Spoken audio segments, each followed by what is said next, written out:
selamat siang, selamat pagi, dan selamat malam buat teman-teman sekalian. Kita lanjut lagi dengan mata kuliah metodologi penelitian. Kali ini kita masuk ke subbab tinjauan literatur.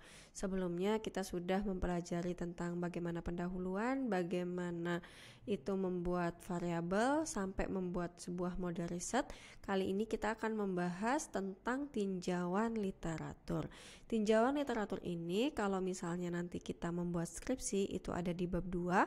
Kalau kita membuat artikel itu termasuk dalam literatur review atau kajian pustaka. Sehingga tinjauan literatur itu masuk ke dalam bagaimana kita mengambil referensi, entah itu dari buku, entah itu dari website, entah itu nanti dari artikel-artikel dari penelitian sebelumnya. Nah, apa itu tinjauan literatur atau tinjauan pustaka ya? Ini kita sepakat aja bahwa kita menyebutnya boleh tinjauan pustaka ya. Nah, itu sebenarnya kelanjutan dari pendahuluan yang teman-teman buat. Awalnya dalam sebuah penelitian itu kelanjutan dari sebuah pendahuluan. Nah, apa saja studi literatur atau tinjauan pustaka itu adalah langkah kedua dari sebuah penelitian untuk mendapatkan ide, rumusan masalah atau point of interest-nya. Jadi di sini yang menjadi sebuah acuan ya. Jadi studi literatur itu apa? Uraian tentang teori, temuan, dan bahan penelitian yang diperoleh dari bahan acuan untuk dijadikan landasan kegiatan penelitian kita. Karena apabila tidak ada studi literatur atau tinjauan pustaka, maka akan bertolak belakang ya. Nanti ketika ditanya apa yang menjadi acuan dalam penelitian kita bahkan tidak tahu dan tidak paham dari mana asal muasal referensi yang kita gunakan. Kenapa kamu melakukan penelitian ini? Kita nggak punya referensi atau acuan yang digunakan. Nah, akhirnya intinya tinjauan pustaka itu adalah meletakkan penelitian sebelumnya atau teori sebelumnya yang disusun untuk mendukung argumentasinya teman-teman. Ya, ketika berargumentasi tentang sebuah variabel, itu argumentasimu apa? Berdasarkan teorinya siapa? Ya, atau justifikasi dari penelitian kita. Jadi kita harus kuat dalam sebuah teori penelitian didukung dengan indikator penelitian kita dalam melakukan atau menyusun sebuah penelitian, ya. Nah, sebenarnya apa tujuan kita melakukan studi literatur?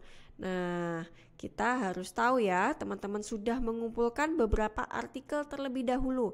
Nah, pertanyaannya apakah itu boleh dimasukkan ke dalam tinjauan pustaka kita? Boleh, ya. Jadi, teman-teman ingat, kita sudah ada di dalam tahap melakukan studi literatur, ya. Tujuannya berarti mengkaji sejarah permasalahannya. Kalau kita mengambil referensi dari berbagai macam buku, itu banyak statement atau pendapat para ahli yang menyatakan bahwa definisi atau pengertian sebuah variabel itu apa.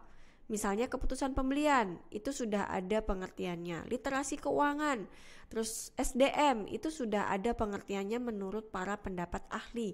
Nah, kalau pendapat ahli itu dituangkan di dalam sebuah referensi, nah dengan seperti itu mendukung penelitian kita. Apa sebenarnya yang kita akan teliti? Apakah benar pendapat ahli yang dikatakan oleh para pendapat ahli?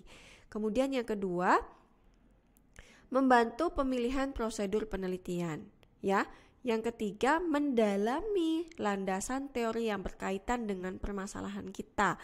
Yang saya sampaikan tadi, banyak sekali pendapat para ahli. Dah, apakah benar? Apakah bisa sesuai dengan permasalahan yang kita akan teliti? Kemudian yang keempat, mengkaji kelebihan dan kekurangan hasil penelitian terdahulu. Jadi teman-teman sudah memiliki 5 artikel, di mana nanti 5 artikel itu kita lihat apakah bisa atau sejalan dengan penelitian yang akan kita teliti nantinya.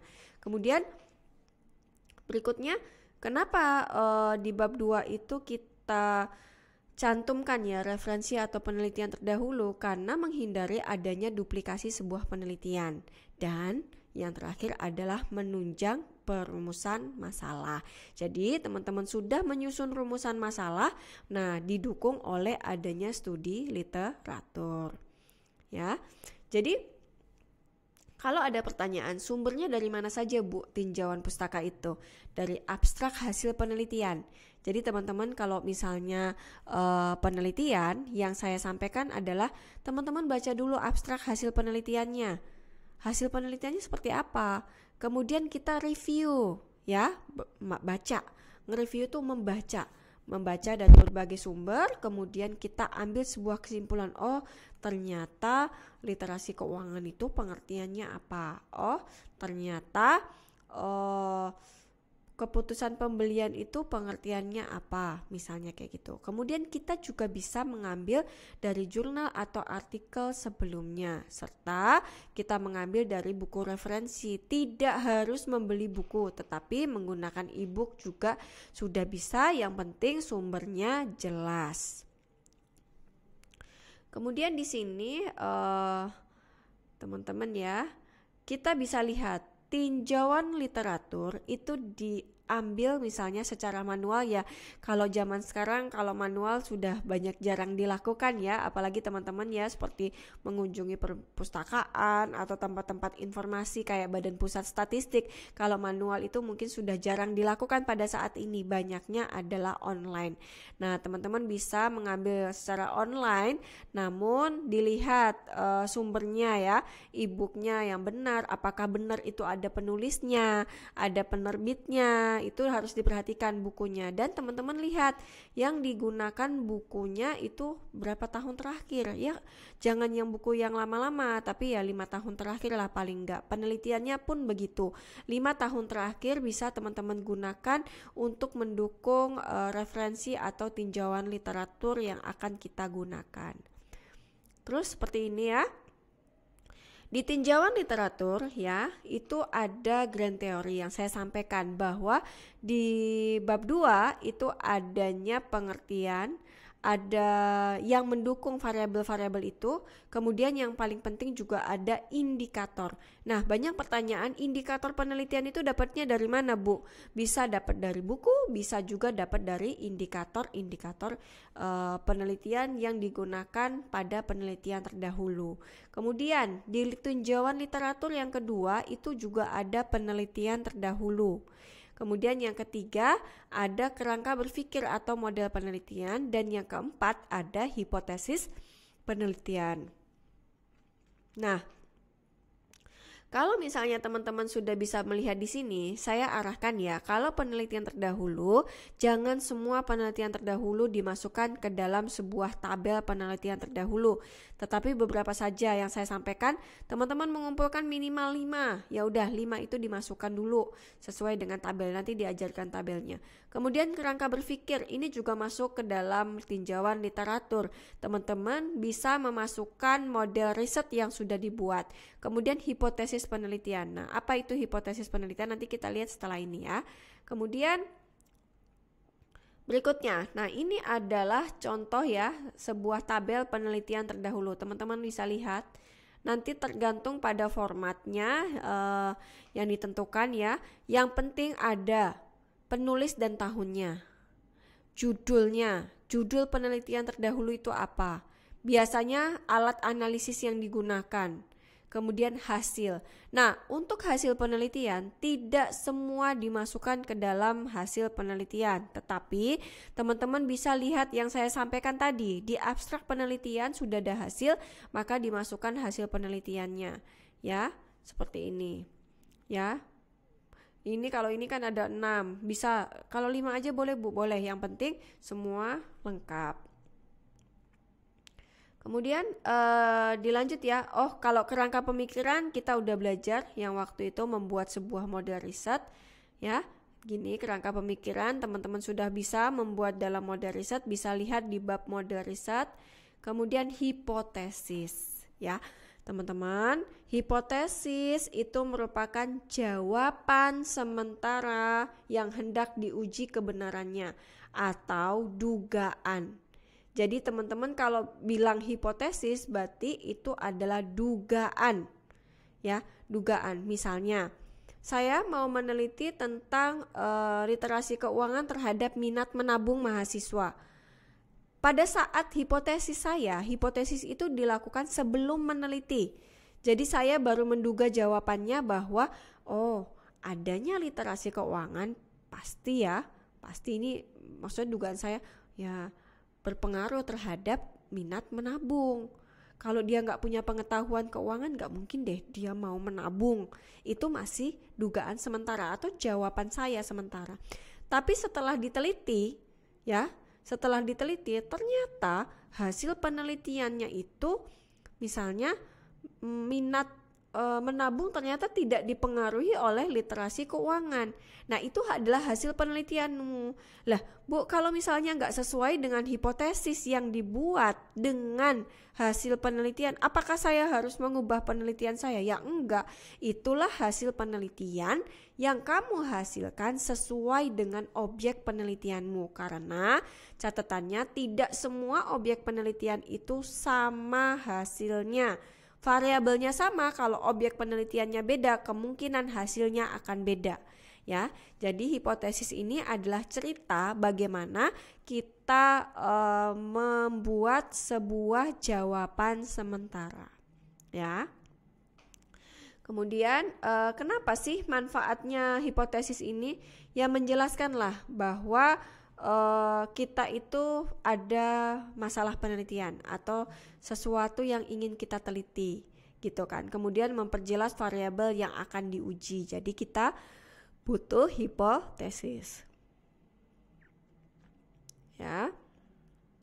Hipotesis itu dapatnya dari mana, Bu? Ya, hipotesis itu kita lihat tadi karena kita membuat literatur review, karena kita melihat penelitian terdahulu. Nah, itu akan ada dugaan atau jawaban sementara dengan membaca, artikel saya itu semuanya berpengaruh, Bu. Jadi saya pengen meneliti tapi misalnya objeknya saya adalah beda. Yang tadinya misalnya yang menjadi objek penelitian saya adalah mahasiswa di Jakarta, yang saat ini penelitiannya atau objeknya tempatnya adalah di Surakarta, mungkin akan beda hasilnya. Makanya hipotesisnya teman-teman bisa menuliskan sebuah hipotesis seperti itu ya. Kemudian harus tegas ya, kalau dalam membuat hipotesis harus jelas, alamiah, kemudian hipotesisnya harus kuat, didukung dengan apa? Penelitian terdahulu. Kadang teman-teman bertanya bagaimana sih membuat hipotesis? Nah, teman-teman acuannya adalah penelitian terdahulu, dilihat dulu, dibaca dulu. Seperti ini. Nah, misalnya ini contohnya, hipotesis penelitian. Bisa kita tulis, kalau misalnya X kita ada 4 atau X kita ada 3, berarti hipotesisnya 3. Kalau X kita 4, berarti hipotesisnya ada 4 ya. Kayak gini contohnya, ada kata diduga literasi keuangan berpengaruh positif terhadap keputusan nasabah investasi. Nah, itu menurut siapa sih? Penelitian sebelumnya itu dia menyatakan apa? Nah, ini kalau contoh yang saya tampilkan ini dia menggunakan 5 penelitian terdahulu untuk mendukung satu hipotesis.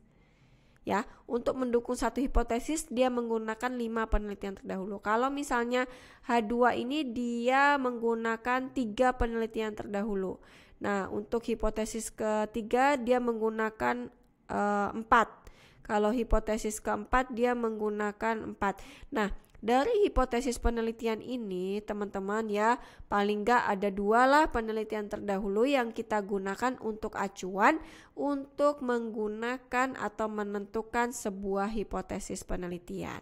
Seperti itu teman-teman. Jadi ya teman-teman di literatur review tadi intinya harus ada apa? Berarti ada grand theory atau pengertiannya, atau kemudian nanti ada indikatornya. Kemudian ada yang kedua, penelitian terdahulu yang dituangkan di dalam tabel. Kemudian nanti ada kerangka pemikiran atau model riset. Kemudian yang terakhir itu ada hipotesis. Kalau misalnya contoh pembuatan literatur kita bisa diskusi di kelas. Namun saya kasih gambaran bahwa misalnya kita meneliti variabel pertama atau X1 tentang literasi keuangan. Nah, misalnya menurut OJK bla bla bla, apa sih pengertiannya? Ada sumbernya ya. Kalau OJK itu kan teman-teman juga bisa mengambil dari buku, dari artikel tuh bisa ya. Kemudian tentukan indikatornya ya, apa setiap variabelnya. Jadi setiap variabel ada indikatornya ya. Misalnya teman-teman lihat di sini literasi keuangan ada 4 indikator, perilaku keuangan ada 4 indikator. Apakah harus 4? Enggak, ini contoh. Bisa jadi lebih seperti itu. Bisa jadi juga kurang dari 4 ya. Ya, teman-teman bisa lihat kalau ini. Nah, ini kebetulan 4, X3-nya 4. Kalau persepsi resiko misalnya ada 6. Jadi di dalam grand teori yang kita akan tuangkan itu ada pengertiannya, ada indikator. Kenapa?